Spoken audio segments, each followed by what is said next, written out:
Poštovani gledaoci, dobrodošli u emisiju Naše selo za bolju demografsku budućnost Srbije.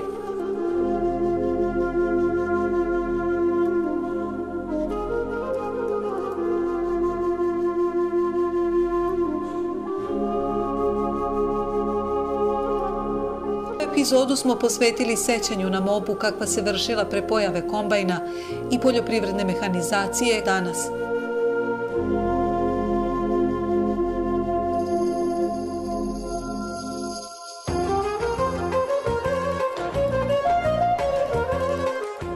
Mašinski inženjer Darko Stojanović iz Leskovca odlučio je da napravi manifestaciju kojom okuplja meštane na mobu i demonstrira stare oblike vršaja pšenice, vršalicom i gumnom. Manifestacija je posebna uopšte po priči koju pričam, a to je oživljavanje starih poljoprivrednih mašina. Kao što je ova pored nas vršalica koja je 1950. godine kupljena je u selu Brajići, Ravne gore, i ja odlučio sam da je pokrenem i da pokažem ovom narodu kako to funkcionisalo pre. A danas konkretno na trećoj po redi mobi 2018. godine odlučio sam da napravimo guvno još stariji vid vršaja pšenice. U Šumadiji gumno je izravnjan i dobro očišćen prostor gde se vrši i veje žito. Najpre se obavi žetva ručnom kosom. Žeteoci su svi članovi porodice i deca od 7-8 godina. Pre zore odlazi se na njivu i kosi. Od rosnih stabljika plete se užad za vezivanje snopova. Posle žetve, žito se zaprežnim kolima dovozi u dvorište i prostire u kružnu stazu po kojoj se kreće konj, vezan dugim kanapom za stub u centru gumna. Konj kopitama odvaja zrno žita od pleve. I siromašni i bogati zemljoradnici brinuli su za svako zrno pšenice.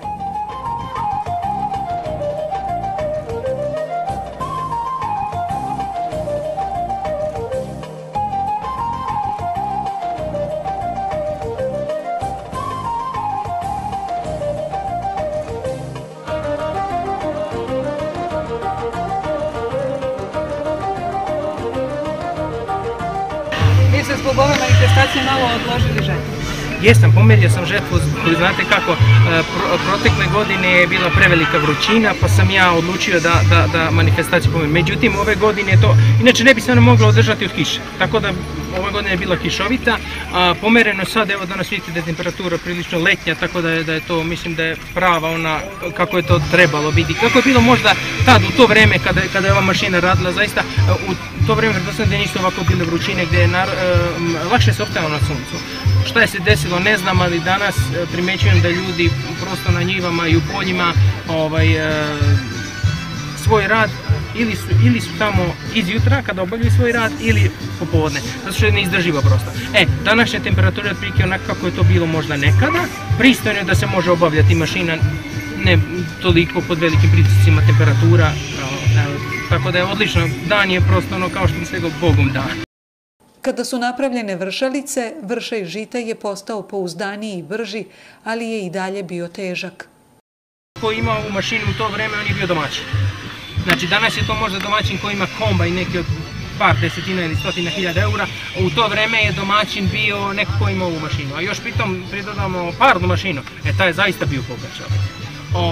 S tim u vezi težnja mi je da osnovim i da napravim zavičajni muzej koji će u zbirci sadržati te poljoprivredne mašine kojima je narod pre funkcionisao, kojima je obavljao to kako je bilo već. Da li je to oranje, da li je setva, žetva itd. Nešto sam sakupio, ali Bože zdravlje, ima godina pa ćemo napraviti nešto što će ostati iza nas.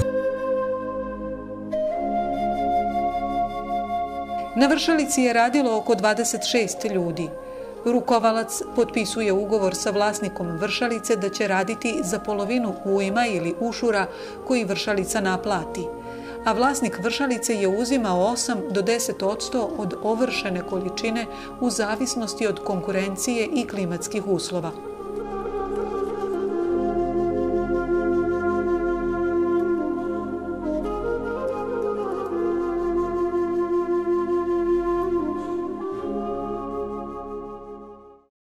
Sad je uključena i sad će da stavljaju pšenicu živu gore slamu, sad će to da krene sistem.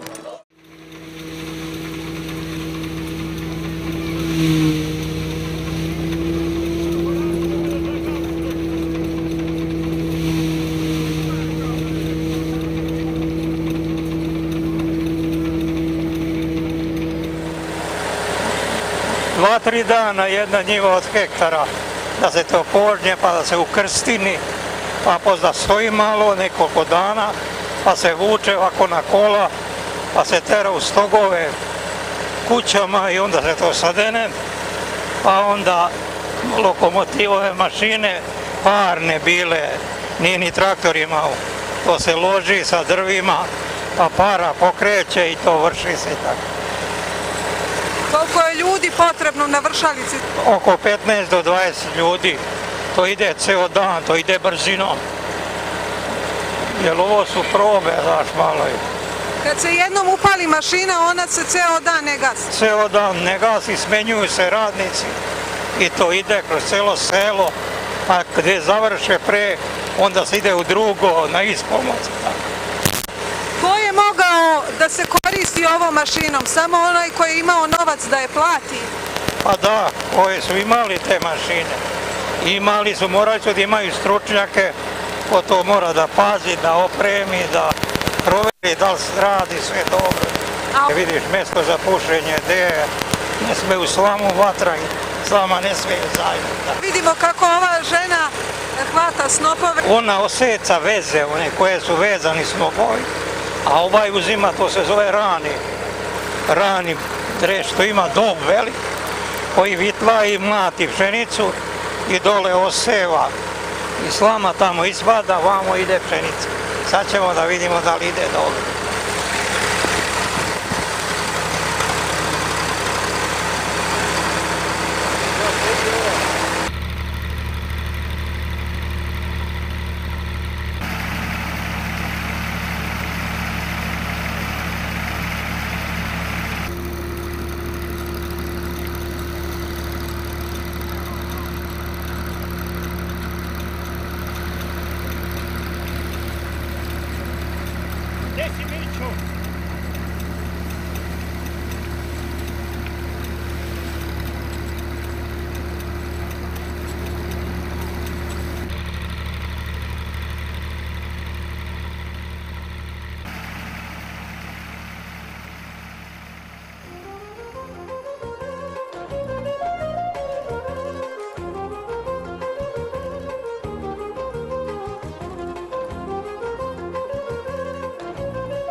Ono što su na gumnu obavljala konjska kopita, to je napretko mašinske industrije radila vršalica, odvajala zrno žita od njegovog vlata.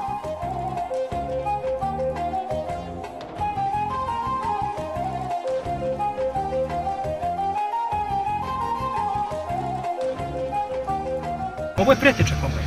Znači ovo je bukvalno kombajn samo koji je bio stacioniran u mestu. Znači, mislim da je ovo tip Slavija, a imamo Zmajeve kombajne, znači Zmajev prosto napravio kao samohodnu vršalicu ili dreš i napravio jedan kombajn. To je upravo ova priča. Ovo što vidite ovdje je vršalica, rekao sam, Slavija, 1950 možda neke godine, kompletno je prerađena, u odličnom je stanju, znači služi za odvajanje pšeničnog zrna iz vlata pšenice. Na dobu, gore kako ga zovu, ja ću koristiti te pojmove koji prosto i ljudi te ovdje, od kojih sam slušao o njima, jer stručan naziv je baš i ne znam. Znači u dob se ubacuje kompletno, kako bih rekao, snop ili klas, gdje on tu, gdje taj dob, to je jedan, kako bih jasnio, valjak sa noževima koji to pod cilinom udaraca odvaja zrno iz vlata, gdje ga onda putem trijera vraća i odvaja potpuno od njega, znači prosto da čisti zrno. A slamotres i dalje izbacivaju naprijed slamu i plevu. To jest pleva, to su oni ostaci od slame koji je mašina odvojila, prosto odstranila i očistila pšenicu i pšenica nama na kraju dođe ovdje čista. Tu imamo trijere koji služe za i vetrove, kako ih ljudi zovu, trijeri, vetrovi koji odvajaju to. Imamo kofice elevatore koje nose prosto kada omlati, znači iz vlata, kada se omlati zrno, ono ide na ova sita koja dole, koje uzimaju kofice i nose dalje gore ventilatore. Ventilatori znači opet tu prašinu odvajaju i dobijemo na kraju čisto žito koje ide ovdje u džak.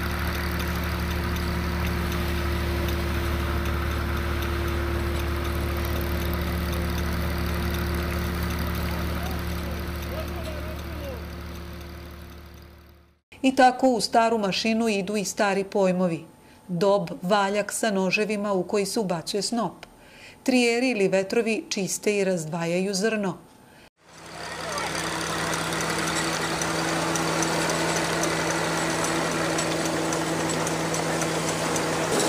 Trijeri ili klasir? Prva, druga, treća. Ova je prošle godine. Slamotres izbacuje slamu i plevu.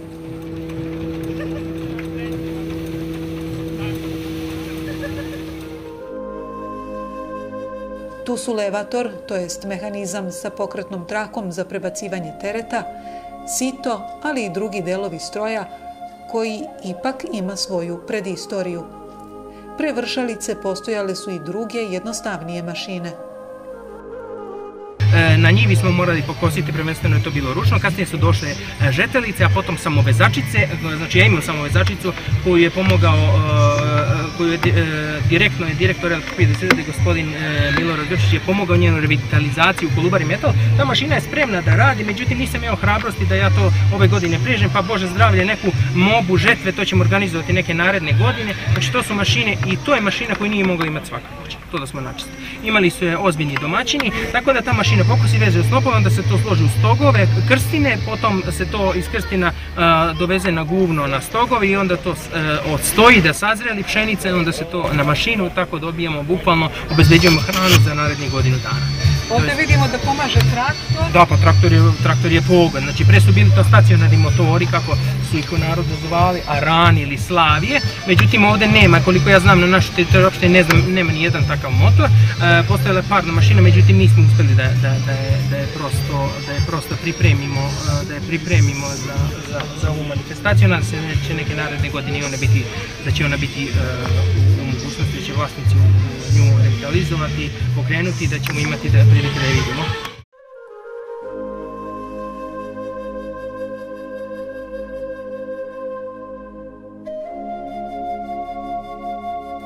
Nadamo se da će Darkov muzej poljoprivrednih mašina privući posetioce kao i ovogodišnja moba na kojoj su se okupili meštani Beogradskog Leskovca, ali i gosti iz Lajkovca, Ljiga, Mionice, Sopota i Zarilja i drugih bližih i udaljenih prostora.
Tu i priliči vršidbi na stariji način koja je uvek završavala druženjem, pesmom i igrom, ako je protekla dobro i uspešno.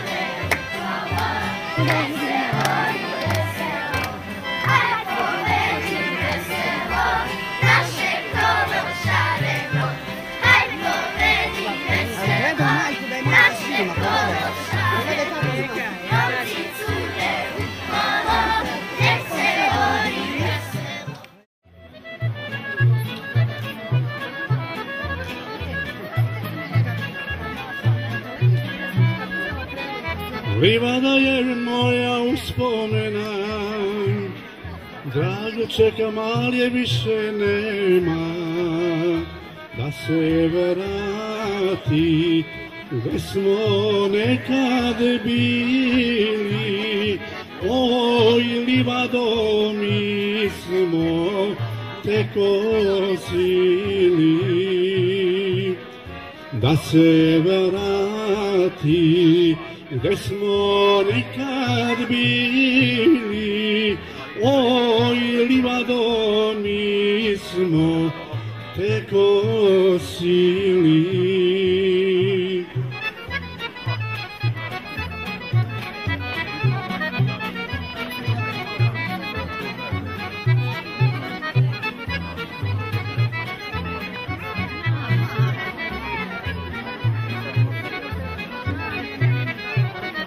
Tvoja trava vetrom povijana,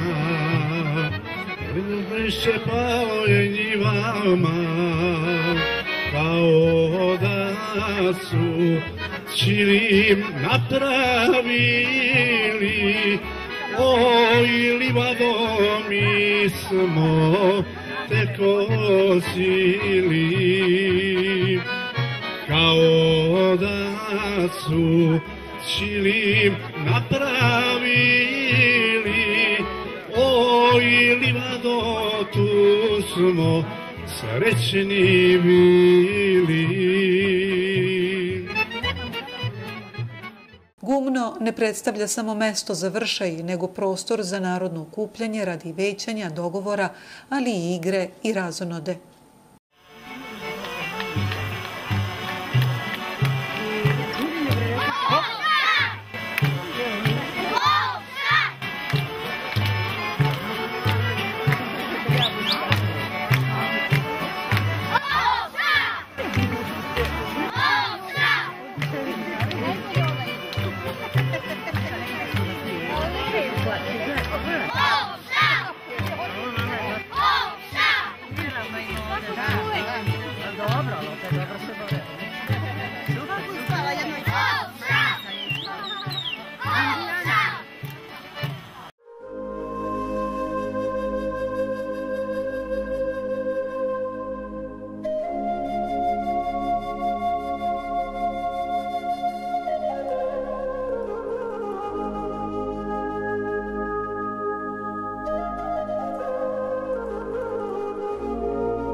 Gumno je i sakralni prostor, jer je simbol plodnosti porodice, ali i celog sela. Darko živi na očevom imanju i planira da se oženi. Ti si ostao ovde na selu, ti si inženjer, ali... Jesam sticam okolnosti, ostao sam ovde iz razloga što sam dobio zaposlenje u kombinatu Kolubara prije 5 godina. Onda sam ostao i odlučio sam, pošto ja nisam iz neke priče oko poljoprivrede, ali ajte nečim da se bavim što ima veze s poljoprivredom, pošto je to selo. Onda sam odlučio da oživljavam ove mašine i eto, kao što vidite danas, ljudi su došli da vide kako to funkcioniše, kako to radi. To je ta priča koju ja pričam. A da li se nadaš da bi oživljavanje ovih mašina moglo da da privlačnu snagu u selu? Verujem da da. Mogu da vam kažem da danas ovde ima možda više prisutnih sa strane iz daljine nego što iz sela. Ja sam se doživio samo kod mog pokojnog dede koji je inače rodom iz Valjevske Mionice, dakle selo Gornji Mušić, gdje sam zapamtio to gumno se dešalo i sam bio izuzetno mali. I onda je odjednom posle završenog fakulteta odlučio da nešto napravim ovde u selu što će biti jedinstveno. Mislim, volio bih ja da se to organizuju u drugim selima, kod drugih domaćina, mora to samo kod mene. Ali mislim da ne znam, prosto nema razumevanja toliko za ovo, jer ne znam zašto. Šteta je prosto da te mašine ne žive, jer te mašine se othranile, pa možda i sve nas danas. Ne možda, nego sigurno sve nas. Je li imaš ti svoju porodicu? Ne, još uvek, ali zato ću morati malo zastati sa mobama, možda preskočimo neko da se i to prosto reši, pa ćemo onda, Bože zdravlje.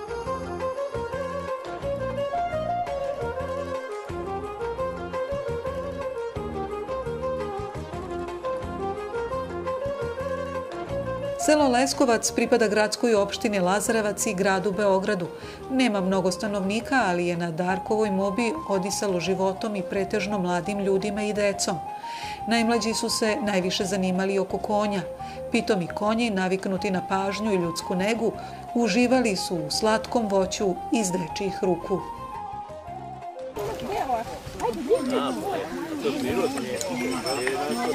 Ne bojiš se da hraniš konja? Jel volite konje? Da. Jesu to vaši konji? Igor. Lazar. A ti? Koliko imate godina? Ja imam 12. 11. Ja imam 9. Mi smo sad završili 5, ja i on. A ti si 3. U koju školu idete? Vuka i Radvić Stepovac. Nas dvojica, ona ide u Lazarevac u Dulovu. Aha. Koliko vas ima dece ovde u Leskovcu? 50. Koliko? 50. 50. Imate znači s kime da se igrate? Da. Hraniš konja jabukom, je li tako? Ovo je Dunja. Dunja? Ova ti je mala. Samo je držiš ovako. Pa ja bi isto. Držiš ovako.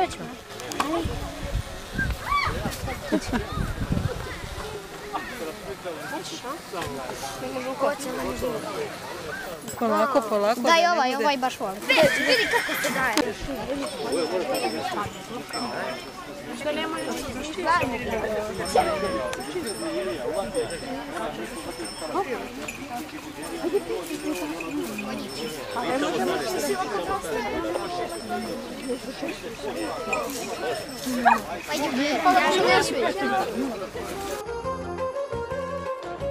A bilo je i mladih koji su pokazivali edukativni smisao trogodišnje mobe i starinskog vršaja žita. Jesi prvi put na ovoj manifestaciji? Jesam, sa kulturnim umetničkim društvom Mladosti Stepovaca. Kako ti se dopada? Pa što kaže, ovo je baš lepa manifestacija da se pokaže kako je nekad se radilo i stvarno je lepo da sačuvamo kulturu i tradiciju naše zemlje. Evo vidimo i da i mašina može da bude deo jednog folklora koji ti predstavljaš. Da. Možemo da znamo koja je nošnja na tebi? Srpska nošnja. Koliko vas ima u vašem kulturnom umetničkom društvu u Stepojevcu? Nas ima oko 30-ak. 30-ak članova. Što prvog, što drugog ansambla. Mi predstavljamo kulturu i što kaže, od malih nogu se uči tradiciji i što kaže, predstavljamo svoje mesto i pre svega sebe. Da li znaš kako se nekad vrlo? Znam. Znam kako se nekad, pa sa ovom mašinom kao što se vidi ovde.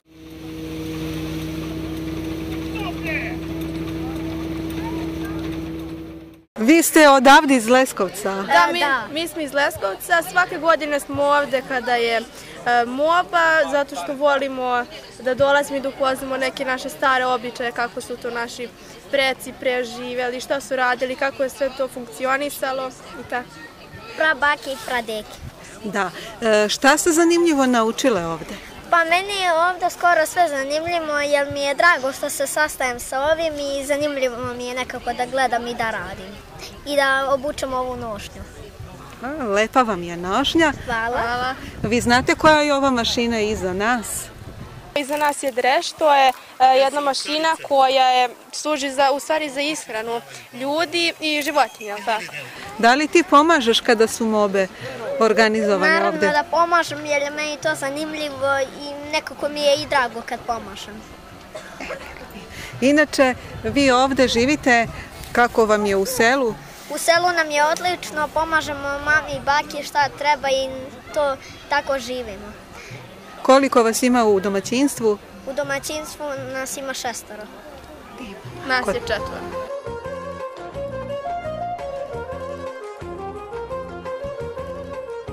Na Leskovačkom vršaju zatekli smo i plemića Ivana Stratimirovića, čukun unuka mitropolita Stefana Stratimirovića i praunuka generala Đorđa Stratimirovića, komandanta Srpske vojske u revoluciji 1848. godine.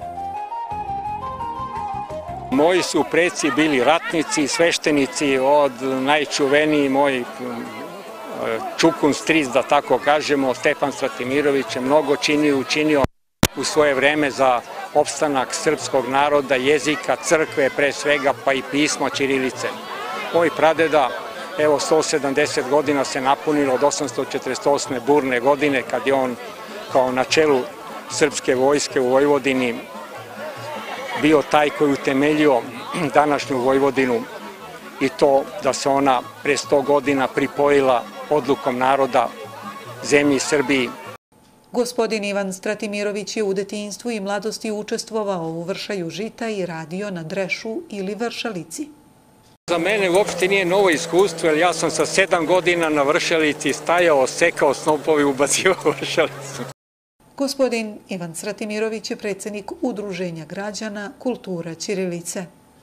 Ono što je zadivljujuće i što moram naročito da pohvalim ovde, da i ovoliki skup ljudi ovde, mladih ljudi, dece, ova deca u narodnim nošnjama, to je za mene nešto fantastično, to je pravo bogatstvo i to je u stvari ono u čemu se temelji moj optimizam. Ja imam skoro 80 godina, u svim ovim vremenima teškim koje smo mi proživjeli i okružen pesimizmom sa nekih, kako kažem, i visokih nivoa nametnutim, ja čvrsto stojim pri svom optimizmu i evo dokaz tog mog optimizma je ovde. Ova deca, ovi ljudi, ovi mladi ljudi, ova volja da se poštuje tradicija, da se prikaže ono što nas je držalo vekovima, hiljadama godina, što nas je držalo i održalo. To je vezano za zemlju, za otadžbinu, da ju branimo, da ju čuvamo.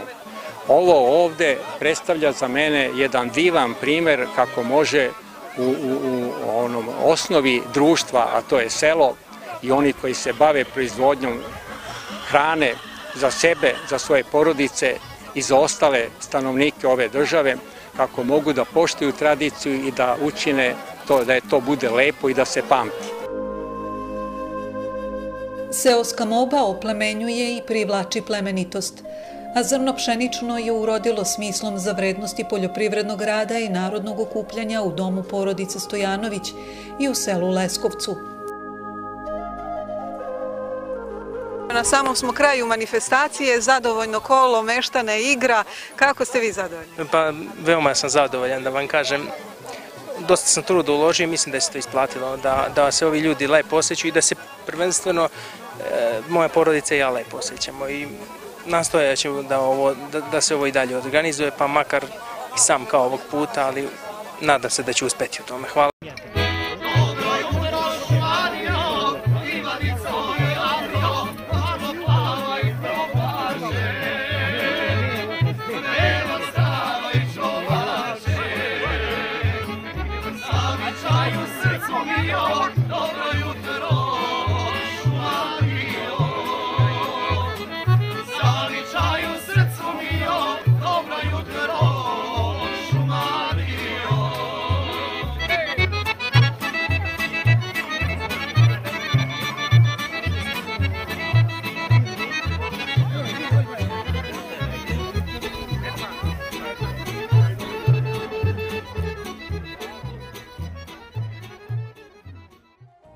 Sa željom da se manifestacija prepozna i ukoreni u ovom ruralnom delu Beograda, pozdravljamo vas do sljedećeg susreta. Sponzori emisije: Zadružni savez Srbije,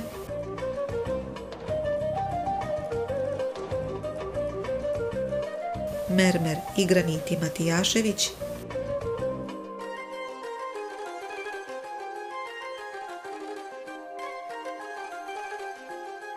Rasadnik Lepo polje.